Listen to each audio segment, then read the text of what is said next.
with so much love, getting to share a deep cosmic library dive with you guys today. I want to dive in and explore, question, learn more about the Elohim. The Elohim are probably one of the most prominent names that we see over and over again, especially when you work with the Voyager's materials, the ascension mechanics, when you start to look at our 15-dimensional time matrix and our galactic history. One of the biggest topics or names that you're going to start to see over and over and over again within there is the Elohim. And so today, let's take a bit of a dive and explore. Let's question a lot of things. Let's learn together a little bit more as we dive into a lot of these energies around the Elohim. Who are the Elohim? What is their purpose or place? What is our relationship to them?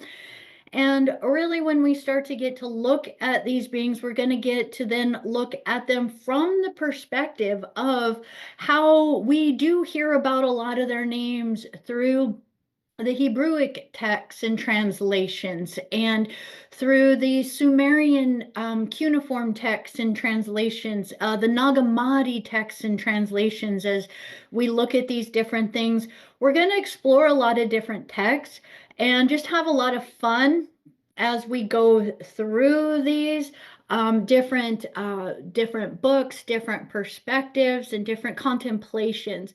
That truly, even as we get to explore this together, this isn't me telling you anything about the Elohim, but rather we're getting to explore them together so that we can understand a little bit more about our family history, our genetics. And that this, I really feel, is going to be more of an introduction, maybe even a part one, because I feel to really understand the Elohim, the Elohai Elohim especially, we're going to eventually need to expand out into as much as we can dive into within our aqueous matrix and Andromedan mother galaxy. So within this, I have some documents to share in a little bit of a different format today, just to hopefully make it a little bit cleaner and easier as I switch between different types of research on here. I do want to let everyone know that when I look at information like this, I don't just stick to one form of research in here. So we're not just going to be researching this from the Voyager's materials or the energetic synthesis site. We're not just going to be exploring this from biblical types of references. But I really like to expand when I explore and do research, and to look even in what might be considered the taboo places. So we are going to look at this from a few different perspectives. I am going to let you know when to kind of shield up a little bit more, and even just invite you at the very beginning as we start to go into this, is just really connect to your guardian team. Create your levels of discernment. Take what resonates for you. Again, none of this is saying a definitive, but rather we're just taking this as a journey to look at all these different perspectives in order to have our own kind of journey within as we explore this connection to the Elohim.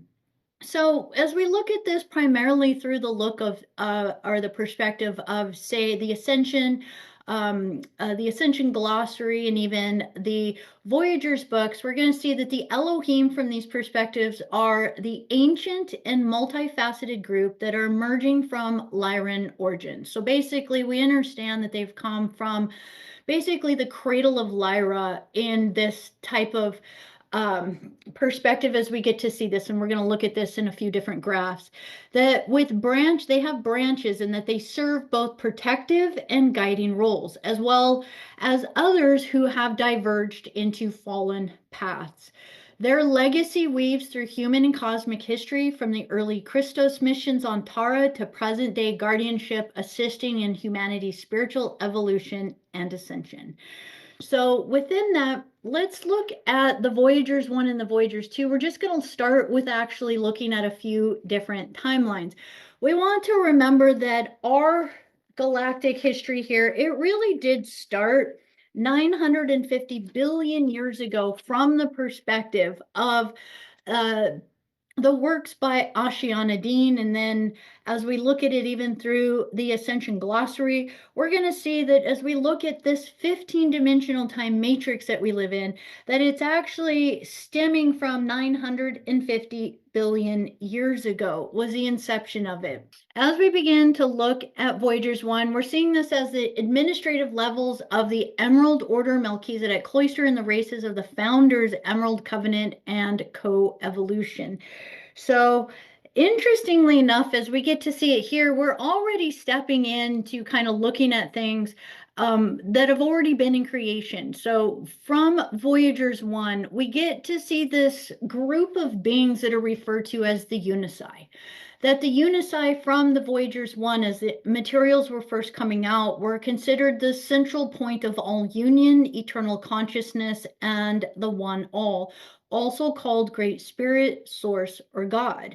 So we would see this as a field, a point of energy, a point of all union and eternal consciousness.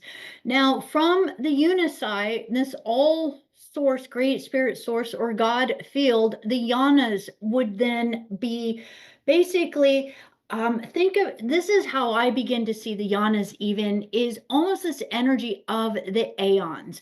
So when you look at the Gnostic teachings and the teachings of the aeons and the fields of the aeons that come out, Sophia being part of these aeons, we're starting to now see eternal collective of consciousness fields. They really come through from the pleroma, right? So there's a perspective that we might want to play around with the idea of the Unisci, the central point of all union, as to this field or this field source of the pleroma that gets referred to a lot within the Gnostic teachings. Now, the yanas are the eternal collectives of consciousness projected by Source God to form the three primal sound fields, the Kundalini. So the primal sound fields are the Kundalini. This is part of the energy that we work with within clearing. So if you've done seals and implants clearing, the Kundalini is going to be the Kushardeza Dadrueja Ra'e. Ka is going to be part of this energy of the Kundalini energy. And this is coming from beyond our 15-dimensional time matrix, and through which the conscious life field of our time matrix was seeded. Now, this is very key right here, because as we look at this, we might go like, oh, this universal system started 950 billion years ago, but you can see right here, it's saying it was last seeded in the current life wave into our time matrix 950 billion years ago. So that's already planting a little bit of a thought within there of these bigger cycles. And that when we look at this, we can start to go like, okay, there's life from far beyond this 15-dimensional time matrix that we've been a part of that goes far further back in eternal, really, beyond this 950 billion years ago.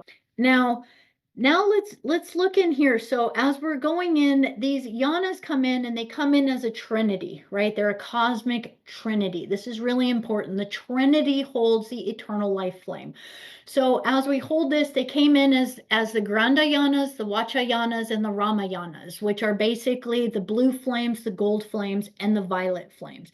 Now these were now the primal these beings as the primal sound fields then also started to begin to merge in and start to create the founders races, which were holding the primal light fields.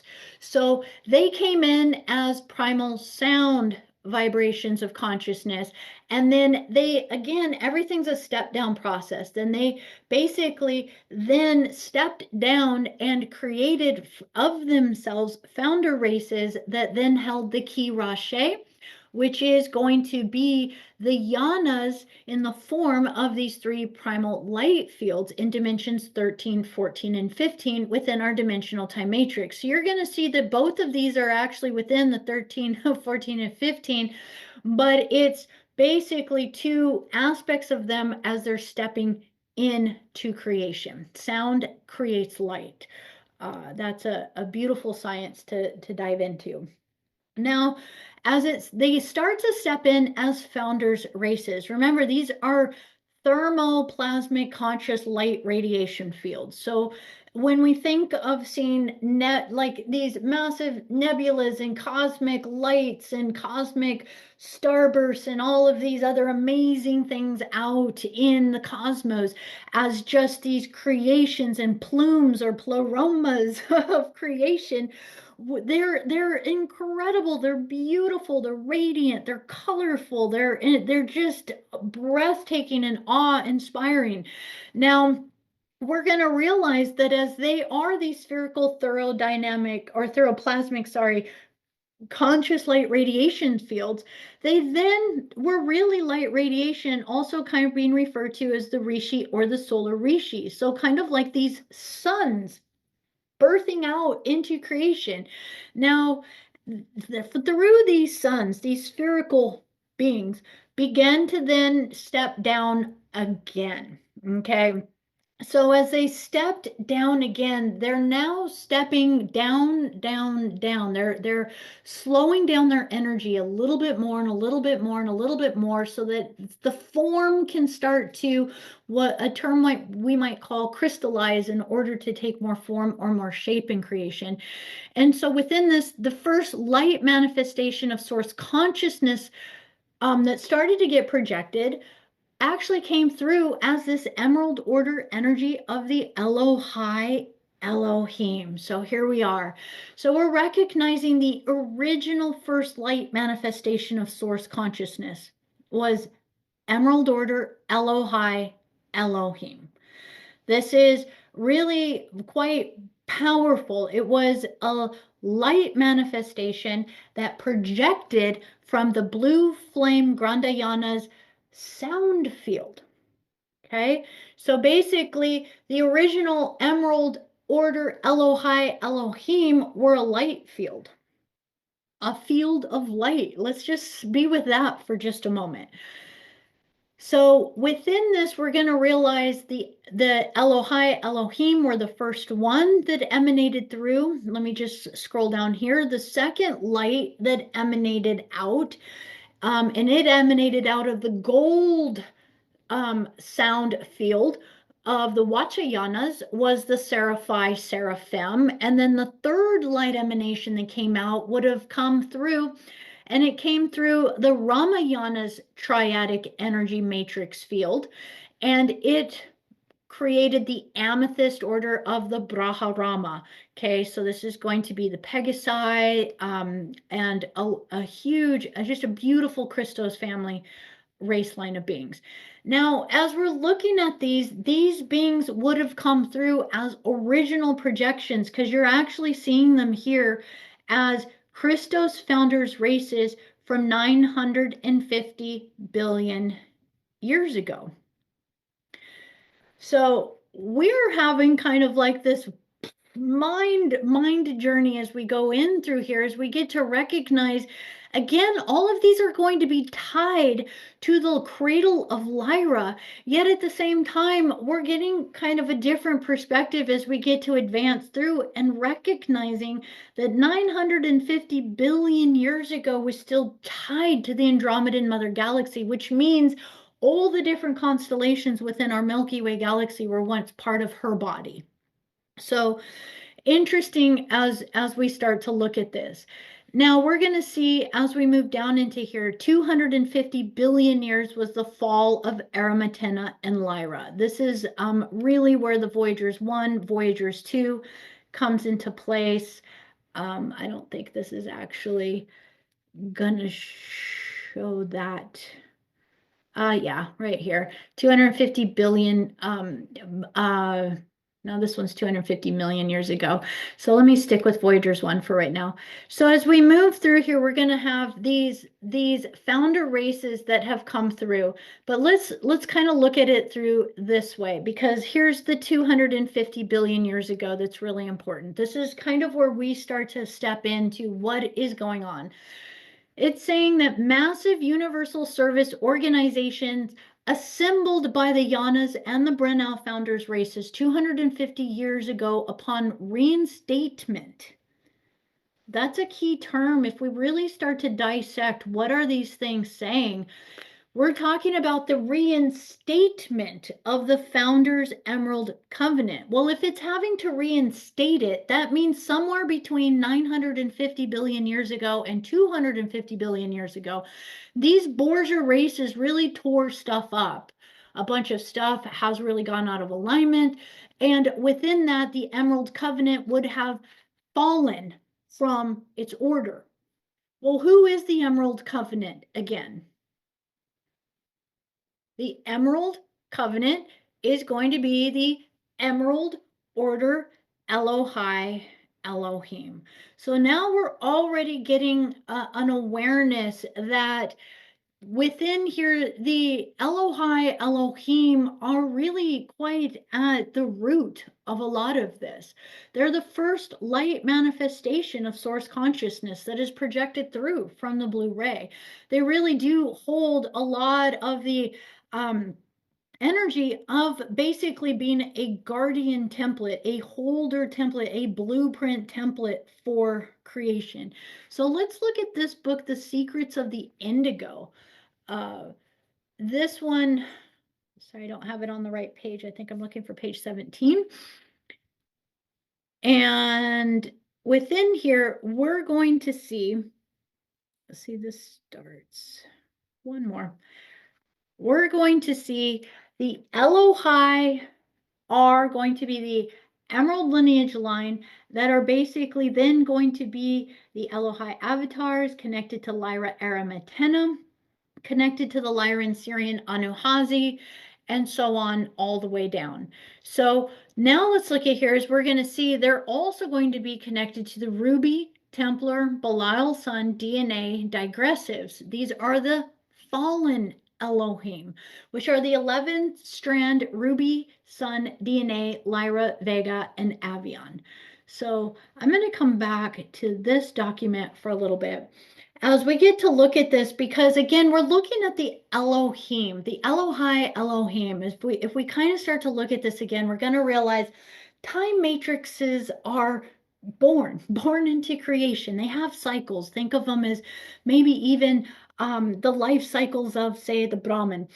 That story of creation from the Vedics. And as we look at that energy, then we're going to go like, okay, well, these time matrices get born into creation like these cosmic clocks, and these cosmic clocks are meant to stay in alignment, but they are subjected to many times infiltration technologies that allow other systems to burrow in, um, create wormholes into them, infiltrate into these living systems.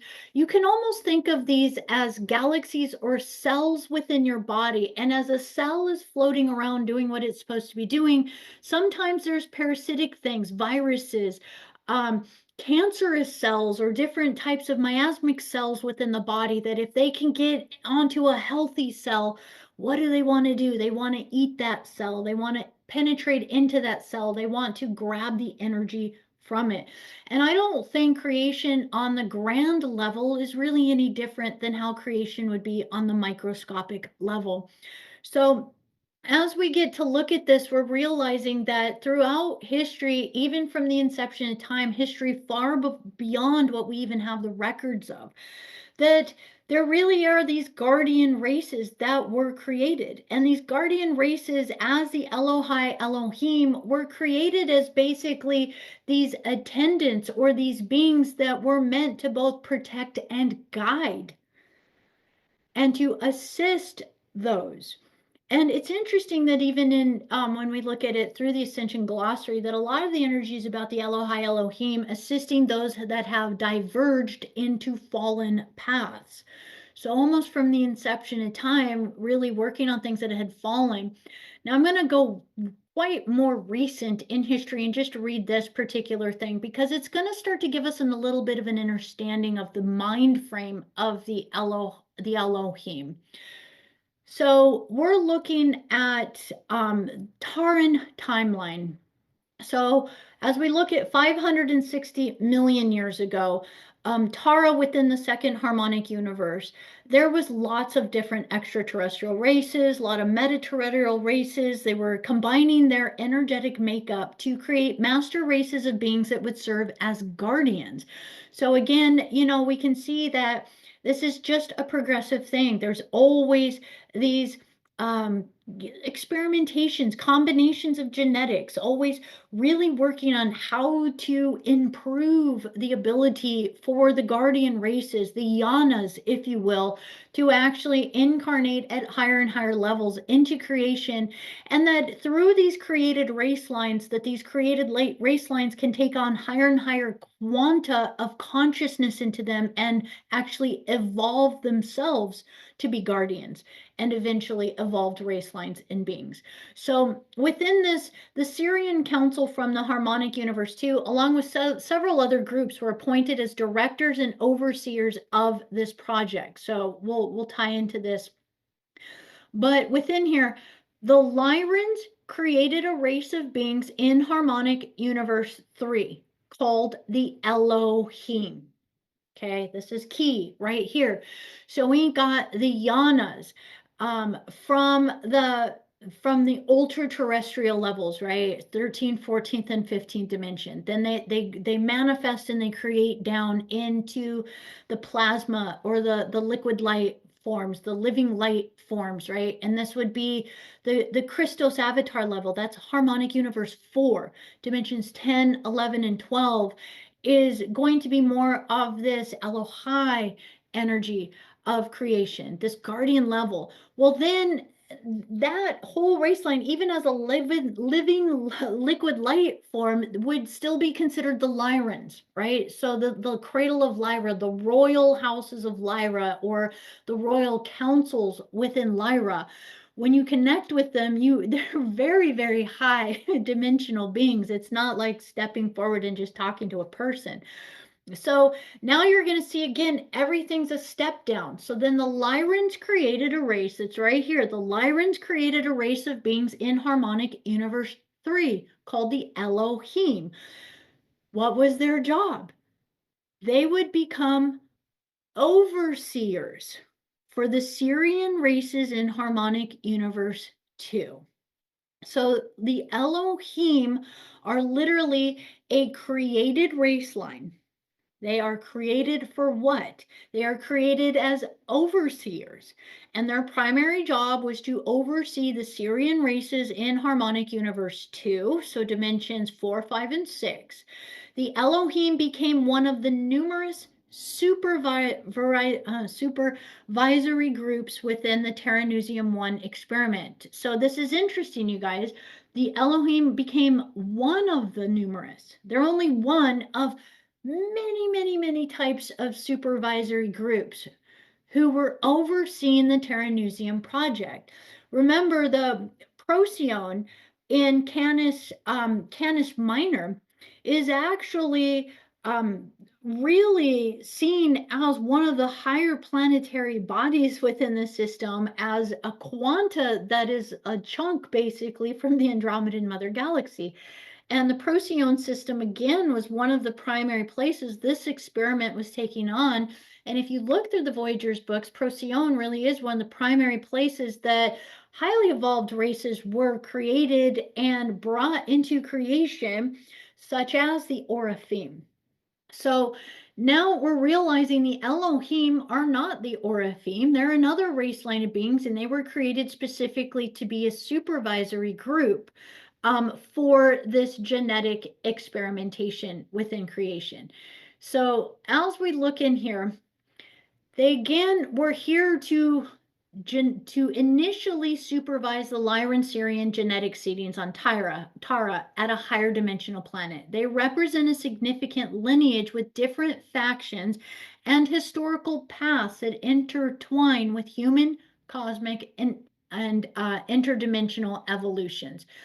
When they emerged from the Lyran founders in a process known as downstepping, where they assume the role in the third harmonic layers within the monadic spirit plane. So again, that's the oversoul plane.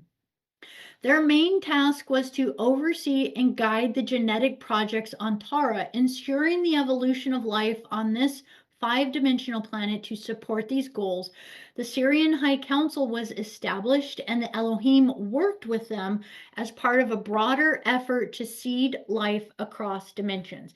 So let's break this down a little bit, because right now, just to understand, we again have the Janus races, so these higher dimensional races that are coming from beyond this 15-dimensional time matrix. So even when we connect to the Andromedan Mother galaxy, we're going to recognize potentially higher planes of consciousness within there. Now, we're recognizing that the Lyran races step down into many, many different forms. We saw that in the Voyagers 1 book. We're seeing everything from the feline Elohai race lines. We have the different types of seraphi types of race lines, which are going to be connected to insectoid and connected to reptilian types of beings and connected to even many of the winged types of race lines of beings. And so as we connect to these different beings, and we see also, the aquatic races and the Pegasi, other winged races coming from the Brahmarama. So we have all of these different types of races, creatures, beings, if you will, within creation. And the Elohai are just another one of them. Even though they've emerged from the Emerald Order, they're not like the only thing that has emerged from the Janus or from creation. And so part of them was a step down of holding the blueprint, holding the template. But I want to actually bring in, there's an individual, his name is Mauro Biglino. He is an Italian man that has very, very amazing gifts at translating very authentically a lot of the ancient texts. And so there's some great videos of him out there, and this is some points from a particular video that he was doing. Please just know that if you do listen to his videos, they are in Italian, and so they are dubbed over in English, or there'll be subtitles on many of them. But from there, basically, he has determined that the Elohim, if you look at the text and you decipher all of the ways in which they've been described, here's what they've been described. The Elohim have been described as figures with judicial authority, overseeing decisions and justice. They're also seen as legislators that could establish or enforce laws. They're seen as governors. The term might slightly signify within here that they had positions of governance over others, overseeing, so on and so forth.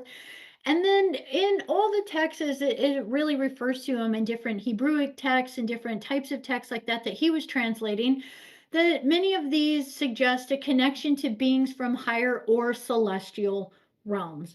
So this is very interesting because, again, even in all of the different translations that he's done, here they are. They're judges, they're legislators, they're governors. They're very bright. They are seen as beings from higher dimensional planes. Well, I'm going to cross-reference this with a couple of other things for us to look at. When we look at the idea of these types of beings, another way of being able to potentially see some of these, if we look at this book, The Goddess Sekhmet by Robert Masters, we're going to see in the Egyptian context that there are beings referred to as the Neters or the Netjeru. Hopefully I'm saying those correctly in some way.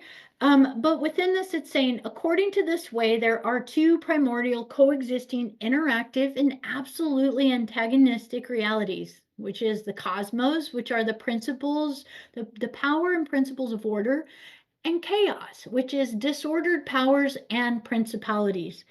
So basically, within this way of thinking, and you'll see this in so many different contexts, is that there's basically two primordial forces, which is chaos and order. That essentially irrepresentable powers are functionally presented by the netters, or beings experienced by humans as gods and goddesses, angels and demons, and others known to religion and mythology. These powers in their principalities and for us in our hierarchical and in our terms are considered good or evil. Thus, they are locked in a thus far perpetual struggle, each seeking the other's transformation. They are indestructible but subject to transformation, so that a final resolution would be the transforming of chaos into cosmos, or that of cosmos into chaos. Out of this conflict, sometimes called the war in heaven, arises intermediate realities, including the human. So I highlighted a couple things within here just because I thought, this book, which I highly recommend, and we have done some live reads on it, The Way of the Five Bodies. The netters interact directly with the Ku and the Sahu, so different levels of our spirit body, if you will, the different levels of our 15-dimensional time matrix is how they interact with us. And the goddess Sekhmet and the 8 gods and goddesses associated with Sekhmet, as well as the demigods, demons, and other entities. Now, this is really important. I'm gonna flip over to something else within here, because I wanted to give a perspective of some of the other terminologies that, I'm not saying these are exactly the Elohim, but also recognizing that if you were to read further within this book, a lot of this has to do with the overseeing energies. When you look at Sekhmet, the Eye of Ra, what was the purpose of the Eye of Ra? The Eye of Ra was to hold the divine template of creation and to basically be able to translate it to humanity so that humanity could have an understanding of connecting to the divine cosmos or the all. And within that, it's very interesting that in many texts, when you explore Elohim, Elohim many times is referred to almost in kind of an androgynous or godlike form, but many times it'll have a bit more of a male form. And then in other contexts, it's considered very feminine or female. So within this, why would we maybe see so many different variations within this? I really feel it's because, again, the Elohim, as they have emanated or been created as a race line to be potentially judges, guardians, individuals helping to uphold the stations in the divine law within creation and to be overseers of the many different species, races, and so on, that they were put in charge of, say, overseeing the Syrian Council and the Tyrannusium races, but yet they were also in service to the Lyran, the royal Lyran houses. And they were also a station of administration that was meant to be in service to um, other other councils, other cosmic forces, other directives, and other divine law. So I'm hoping that it's kind of coming through a little bit, some of these different stations, if you will, that as creation steps down, that it does create a bit of a managerial way of kind of holding the blueprint or the templates in place. And that within that, those at stations like the Elohim or the Netters, or let me bring it from this perspective, um, I want to bring in the terminology of the Kadistu from the Anton Parks books or the Gurku Chronicles, which I really love this series. And so we're going to see here the Geniable really are a race line of beings that would be considered more potentially coming from the Seraphim lineage or the Gold Ray lineage, because they would have been seen as more of a serpentine or reptilian race line of beings. And within there, again, they weren't aligned one way or another, recognizing they were just a created race line that began to go in their own types of histories and ways. If you were to read these books, you would see that. Very interesting to kind of just see creation playing out in a whole other way. So it's saying right here, several groups of the Geneable family strongly disagreed over the plan of land of exile and its first inhabitants. They fought each other on this subject, and humans naturally paid the price. The vast majority of the Geneable, more precisely the Usumgal dynasty, so some of the royal races, and its sub-race called the Anuna, which we would refer to as some of the Anunnaki, were also in conflict with other small groups from our galaxy. So again, recognizing we're seeing that there is no one race that's involved with that we could say, oh, it's their fault, they're bad, they're good, that kind of thing. It's just this huge family dynamic of many, many races, many, many family members in creation. So here's the key part I wanted to bring. So the Geniable are having kind of a disagreement, a battle within themselves. One wants to do one thing, another group wants to do another thing. Basically, other races getting caught in the middle, one particularly being referred to as the humans. And then it's saying here that they were in conflict with small groups in our galaxy. Then they said, these are the planners of our universe. They are called Kadistu. Okay, so this is a key word, planners. Planners of our universe. They are called Kadistu. They work in the service of source of everything, a concept that we can assimilate to God. The exiled Geniable did not stay here because life would have been easier, but rather by obligation, because any return to their different planetary colonies of our universe was made progressively impossible for them by the intervention of the Kadistu planners. Throughout the millennia and against the Usumgal Anuna group's will, the human ancestors secretly received precious assistance from the Kadistus and from certain Geniabul who remained down here on Earth. With difficulty, humanity thus obtained a semblance of freedom, but nevertheless always remained under the control of the Geniabu jailers and the Usumgal Anuna. So I think you guys could get a little bit of an idea of what timeline in history this is talking about.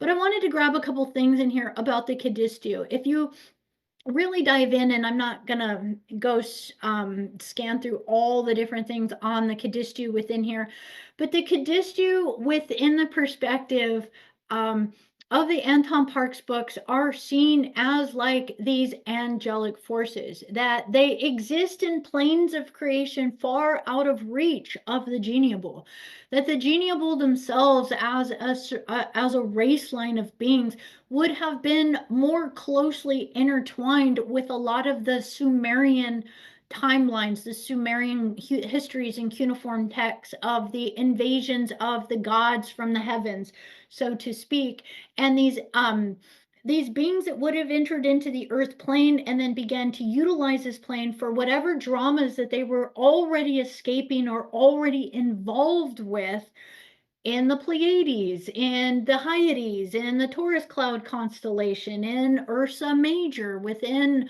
the Sirius star system. It's fascinating how intertwined all of this is with all of these different locales within creation. And Earth really, in a lot of ways, does become a bit of a nexus point for all of these. So within this, if we were to go like, okay, so these Elohai stepped down within their energies and they created the Elohim. Well, then if we were to go into, I'm hoping I have it in here, right here, page 242 within the Voyagers too. So the Anunnaki races have had an intimate relationship with human evolution for many millions of years, and unfortunately, this relationship has rarely demonstrated peaceful co-evolutionary objectives. The Anunnaki race identity includes a variety of different interstellar races, all of which have one thing in common. They were originally created by and through a self-proclaimed anti-Christic fallen angelic collective. Here is what we're looking for, called the Anu Elohim. So It says within the original text of this book, no differentiation was made between Elohim, which is a feline hominid human Christos founders race, and the fallen Anu Elohim, which was an aquatic ape cetacean collective that took an anti-Christic stance against their Elohim kin 250 billion years ago. So now we're ending up here. This is probably one of the most key places where you can get the entire story of it. So basically 250 billion years ago. Let's go back to that document within here. And even if we were to look at it from this one, 250 billion years ago was the fall of Aramatena Lyra. That was the Stargate 12. This was the cutoff. That was the nail in the coffin, so to speak, for our Milky Way galaxy of the time when the portal passageways got shut off between the aqueous matrix, so the Andromedan mother galaxy, and that connection point that Aramatena was to the Procyon Milky Way galaxy. And so within this, it's interesting that she keeps referring that we are the Milky Way being a phantom black hole galaxy system. I do find that very interesting to definitely kind of tap into a little bit more. So one of the things we want to recognize is, again, we have the Elohai. The Elohai created a step down of themselves as administrators, as overseers of many, many, many of the projects. But what we want to recognize is that during their overseeing of these projects, they basically started to get their own directive, their own opinions. So you could think that, they were in administration and they started to maybe create a coup, maybe started to create kind of their own idea of how things should be, and stopped agreeing with what the Yanas were suggesting. In this, the Anu Elohim is going to have connection to these aquatic race lines, which to me tells me that they had some connection then to the Brennau or the Braharaman races. And that might be why they are the Ruby sons. Potentially, it's just a perspective within there, because as we see, they went from emerald to ruby. So the emerald Elohai Elohim are basically our Anuhazi families, our Lyran Syrian families, our Christos mission families. The fallen aspect went ruby, and then they also had more of an energy of uh, hybridizing with the aquatic dolphin race lines, hybridizing in multiple different ways. It started now to create the Anu. Now, the Anu basically is a breakaway of the Elohim. This is really, really key for us to recognize, is that basically the beings that were kind of created and put into place to kind of help oversee things and keep things working and keep things flowing. Basically, a huge group of them started to align basically with these fallen digressive, what I think are these phantom race line beings. So remember, the original energies that were infiltrating the system were these Borgia black hole beings, these Borgia black hole entities. These beings, they get in your head. They will get in your head. They are the type that they utilize these kinds of thought forms to get in the head, to basically be able to put doubt, to put question, to put the idea of, how many times have you seen maybe in narratives or stories, someone is diligently working for their kingdom, and then someone toxic, like a parasitic being, gets into their ear and says, you're the one doing all the work. You're the one that's actually doing everything. They're not doing anything. You should be the one that's getting venerated. You should be the one that is getting all of the support and all of the recognition for what you're doing.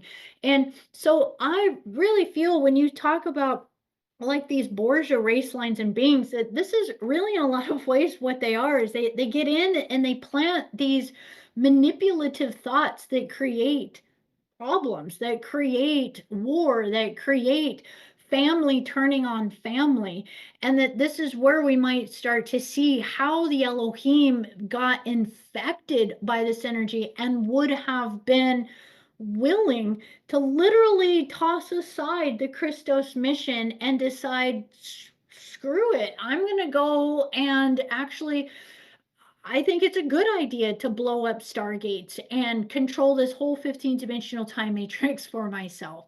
So if we think about this, this is really interesting, because what the Anu Elohim did in some ways, and I'll come back to some of these, what the Anu Elohim did in some ways is they basically, uh, here we are in this black hole Milky Way system. They decided, oh my gosh, well, if we can actually overtake the Aramatena Stargate, not only can we control this whole entire system, we can basically hijack the whole thing. We're the administrators of it anyways. We're the ones controlling all of it anyways. We're already the ones that are responsible for overseeing, judging, and putting all these things in place anyways, right? So you can see how a portion of them would have gotten this negativity in their mind that they were just going to hijack it for themselves. But I really feel in a lot of ways there was a lot of manipulation in that from these Borgia beings. These Borgia beings are not just another race line coming in from another system. They have a huge, like, the term assimilation really comes to mind when I connect or catch Borgia energy on individuals when we're doing clearings. They very much do have much more of an AI integration, almost kind of a parasitic hive mind, almost maybe insectoid, um, AI type of feel to them, and they just have this feel of no empathy, because that's not even hardwired into them, that they just overtake and assimilate living life systems. So they don't really care. And so it doesn't surprise me that they would have targeted the Elohai Elohim. Why? Because they're the ones that already have all the passcodes for everything. They're the ones that already have access to everything. They're the ones that are already kind of the administrators and other people are already listening to. So within that, this is really where the Anu Elohim originated 250 billion years ago. And during this time, as this was happening, this would have been then leading into that cataclysm. There's the massive war that started to take place within the Lyran, the cradle of Lyra and the Lyran system. As that war started to take place, basically massive destruction happened. The 12th Stargate, the point to it got destroyed. So the Yanas and the beings from the higher dimensional planes and the Andromedan galaxy, they basically stepped in and they put another seal within place and basically had to make a choice to allow that cutoff to happen. So when that happened, we started to go into a very digressive fall within the system, is how I would see it. The fall was such that we got cut off. Our umbilical cord got cut off from our mother at that point. And at that point, it was really the directive of all of those that were still within the system, the Milky Way system, to basically be able to correct it from the inside out. And that, yes, there has been many, many missions from our family members to come from the higher stations and down and into creation. But each time recognizing that when one comes in, it's like there's all you can get in, but when you come out, you have to come out through the end of the cycle. So this I thought was very interesting, because if we start to go into who are the Anunnaki, then we start to get to understand a little bit better that there is huge groups of the Elohim that would have taken the fall path. And these would start to be the ones that we would think of as the Belial Elohim within our system, the ones that started to actually work with the fallen Metatronic families and the Phantom systems to actually implement these beast machines and these technologies to siphon energy out of our system and to actually allow it to just be a feeding pool. a collection place for where they can just drain it like a battery without any regard for the living life consciousness that exists within the system. But I do want to say that is just one small part of our Elohim family collective. The Elohim family collective, again, remember, aspects of them step down as the Elohim. That further step down, as it continued to step down, would have stepped down into further collected race lines of what we would know as the Anu-Hazi, which were the Lyran Syrians within the third harmonic universe. It would step down into many different forms, such as Icturians, Leonines, Cetaceans, Aqua hominids, etheric avian hominids, and light archangels. So then it would step down later into the Azurites being really the forefathers then of the Emerald Order Oraphim. And the Oraphim, as we know, would be our progenitors as it stepped down into the indigo race lines that we have incarnated on.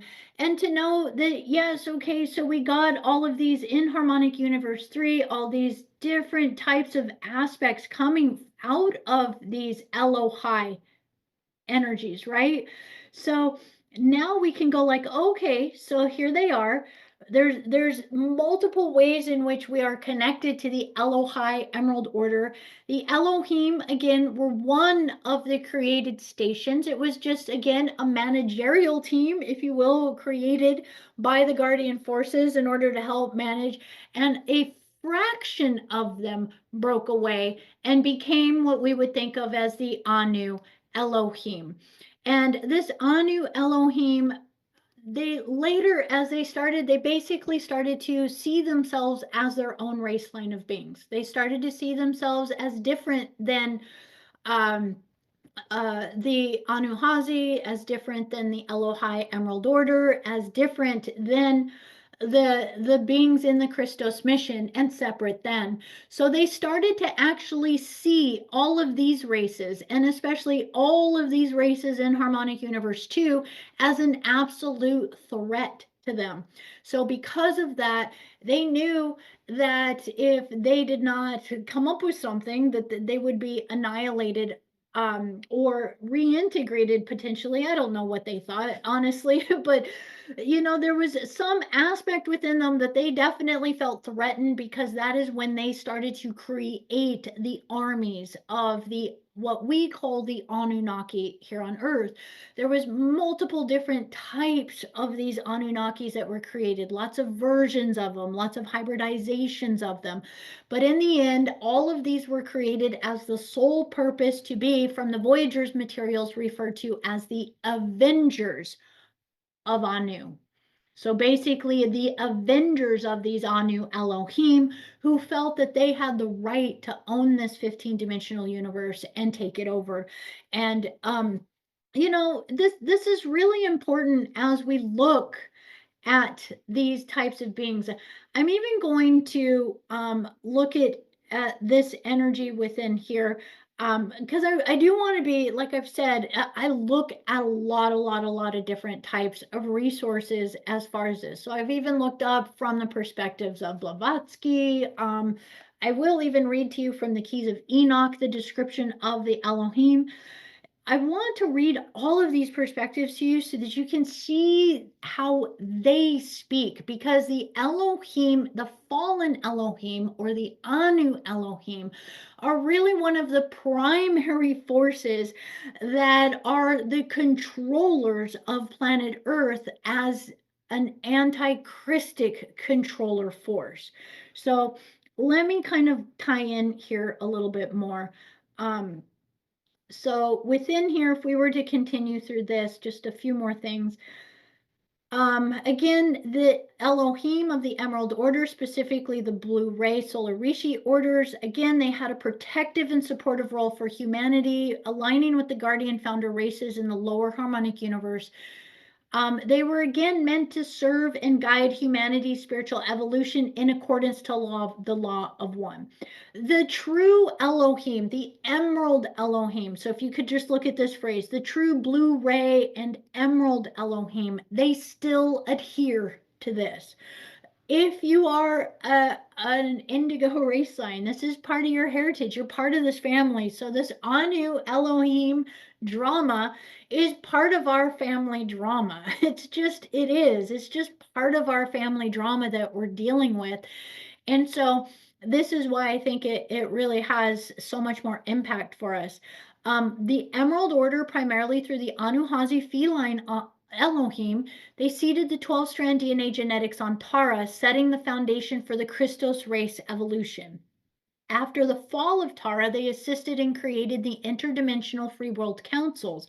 So kind of recognizing this Free World Council is again still part of this Christos mission that is just constantly supporting the creations that have been created into creation that are meant to be the guardians of this creation, and basically setting us up so that we have the skills and the abilities to actually transcend whatever the Anu Elohim have been working against within creation.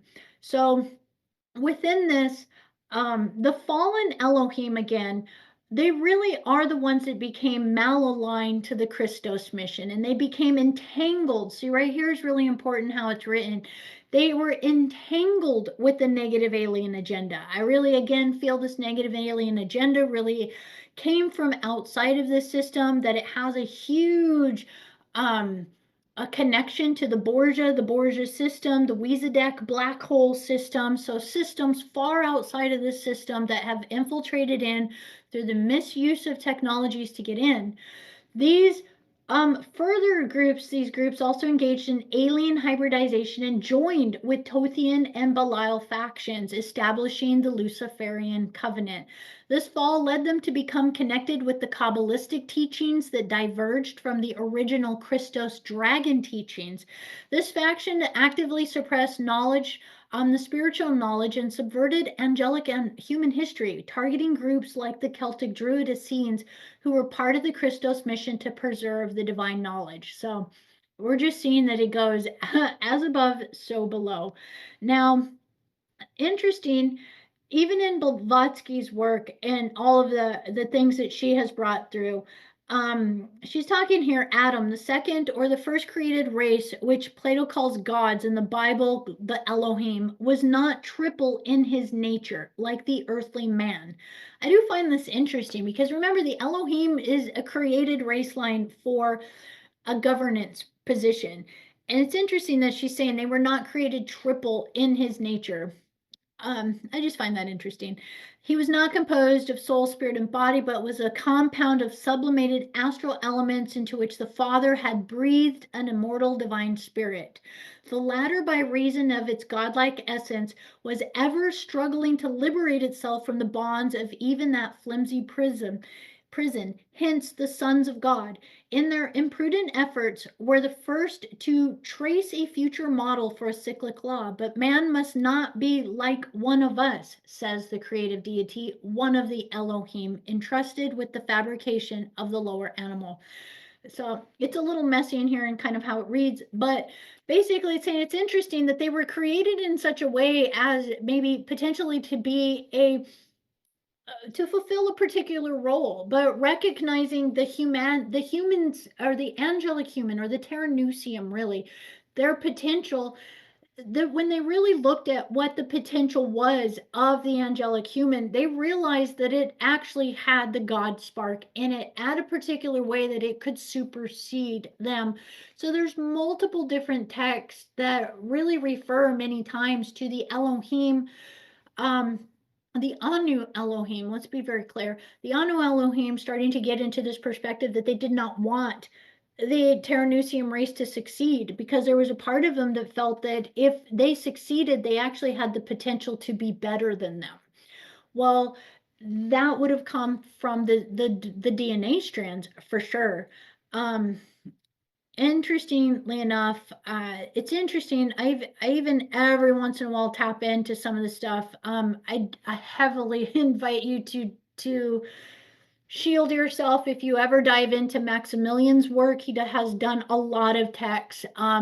There's a lot of authenticity to what he brings forward, but it comes from a very it does come from the dark, I'll put it that way. But from the dark, much can be revealed as well. So a lot of this has to do with the Anunnaki mission. Maximilian's actually an interesting character, which has done a lot of books that really reveal the Anunnaki agenda in a really huge way. Um, so within this, basically, there was only a couple passages that he had within here about the Elohim, but many of the Elohim being connected to, even within their perspective, the Nephilim and the Anunnaki. And he has just a quote in here: even the Bible, the scriptures and religious texts, Orthodox and or Gnostic, in Aramaic, Hebrew, Coptic, Nabatean, Greek, Latin, and Anglo-Saxon, refers to the Anunnaki very differently, such as the Anakim, the Rephaim, the Golium, the Elohim, the giants, the Nephilim, to name a few. I think that's important to know, just because as we look at this, we're just starting to get to see the different split offs from them. Because when you start to look at that, you start to recognize that um, when we're talking about the Emerald Order and the Emerald Covenant, that is so much different than when we start to look at who are the Elohim in any kind of historical lines post, well, let's just say any historical lineage lines that are connected or that would be found or transcribed here on Earth are going to already 100% be dealing with compromised, a compromisation of these Elohim race lines, because they became very, very jealous. They started to have favoritism. Even a lot of the Christos mission Elohim at a particular time, remember, they're overseers. It's kind of like they're put in responsibility of a project out in the middle of nowhere and left to themselves, and then they're meant to go report every once in a while. Well, a lot of time in between, they started to kind of make their own directives, their own decisions. And through the Guardian agreements, there was supposed to be a fairness to all 12 tribes seated upon the earth of the Terranusium races. But then at a particular time, the Elohim started to give favoritism to the ones that held more of their genetic lineage line, to support them, to connect with them, to work with them, to assist them, and to basically shut off or stop assisting the ones that didn't have as much of their genetic line. So there was favoritism that started to get played. So you can see that none of that is Christic form. None of that is unconditional love or non-judgment. I'm going to read another one. This one's a very interesting book. This guy, Stuart A. Swerdlow, I don't know much about him, but I did come across some of this. He has a book, Blue Blood, True Blood, within here. And within here, it actually has a lot of interesting context within it about the histories. The Syrians were also genetically creating the ancient Hebrews. The Jewish people are actually a combination of these genetically manipulated Hebrews and the Sumerians. These Jewish people were then released into the Palestinian territories. The name Palestine comes from the ancient people, the Philistines, who were actually Phoenicians. All of these mixed in the coastal plains of Palestine and created a new religion based on sacrifice and an avenging alien controller that they called God, or Elohim. So we're getting to see kind of some of the hybridization, and then there's so many different accounts over and over and over where we can begin to look at the different ways in which favoritism got played, the tribes got played upon each other, all of these things. We want to kind of recognize that in the end, we want to break away from all of these controller forces. I did have one thing in here. Another document I've mentioned to you guys before, there's these things called the Wes Penry, he calls them the papers, lessons of learning, or something. What is it called? Second level of learning. They're his papers right here, the Wes Penry papers.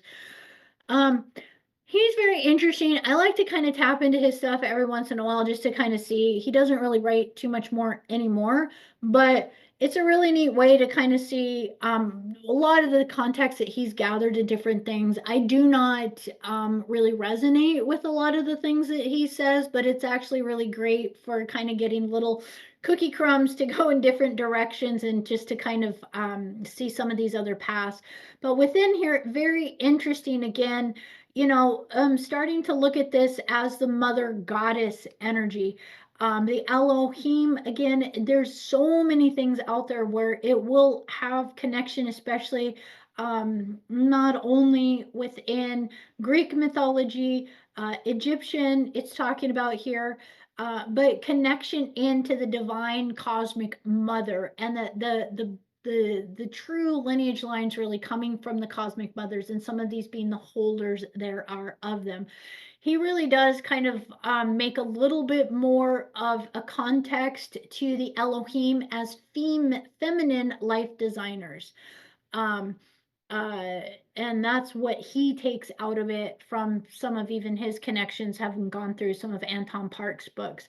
But this is just different things for us to kind of look at as we're looking at some of these energies about the Elohim, that we want to just kind of take into concept within there that our Milky Way galaxy has a really, really ancient history. And this ancient history really ties us into all of these different race lines and beings. Some of them are seeders, some of them are progenitors, yes.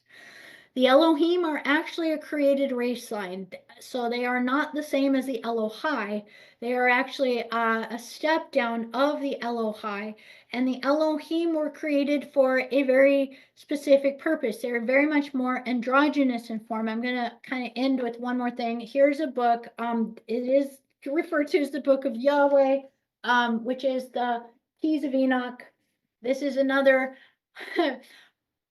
another reference that, again, highly shield yourself if you go through it. But again, within these, if you know how to read this stuff, you can find the nuggets of wisdom in here. I'm telling you, there's so many things you can grab out of here. So I'm just kind of in the back in the area of the kind of the descriptions in the back, and it says Elohim. The plural splendor of the creator God as pluralis excellens, plural excellence, the creator God's divinity of Yahweh, who control the calibrations of light necessary to evolve all combinations of the image and similitude through the eternal eye of the divine Father. Okay, so just a quick translation. So again, there are these controllers, and what do they control? They're controlling the calibrations of the light and how it will move through the eye of the creator. Well, it's moving through the lens. So the eye of God, there's the eye of Metatron, there's the eye of the Elohim that's actually connected to the eighth stargate. So what is that? It's that pinpoint. So think about that prism point where a light moves through and moves into spectrums of new creation, and your passageway of moving in or out. So they're basically controlling the geometry within here. Now, it says this is why creation begins with the Bereshith bara Elohim, for it is the creator gods who have created the world by the will of Yahweh. So we know Yahweh being connected to the Anu Elohim as one of these creator God forces, self-proclaimed creator God forces. This plural title of the creative Godhead appears most frequently, over 2,500 times in the Old Testament, as an affirmation of the majesty and magnitude of the creation, beginning with Genesis. Elohim, creator gods, is used for the higher creation. It is only after Enoch as a father gave birth in time, that the entropy process, sorry, it just cut to a whole other thing. That is after Enoch, father gave birth in time and walked with the true God, that the Hebrew expression of Ha Elohim, however, is introduced in the Bible and is applying to the revealed creator divinity behind the veils of creation. The expression Ha Elohim can be found, for example, and then it gives like literally all of these references in there. I'm not going to read too much more, but within that, you guys, this I just feel is just literally part one that starts to kind of help us to understand that what are we dealing with? We're really dealing with really quite evolved beings. They're very advanced beings. They have the ability to really control light, quota, quanta. They've been working with and let's just clarify the Anu Elohim, the Belial Elohim have been working with the Borgias, the Thetans, the Metatronic forces. They have been working with a lot of the phantom systems to actually pull energy from the system for whatever reason. Do they think they're getting control somewhere else? Maybe, maybe not.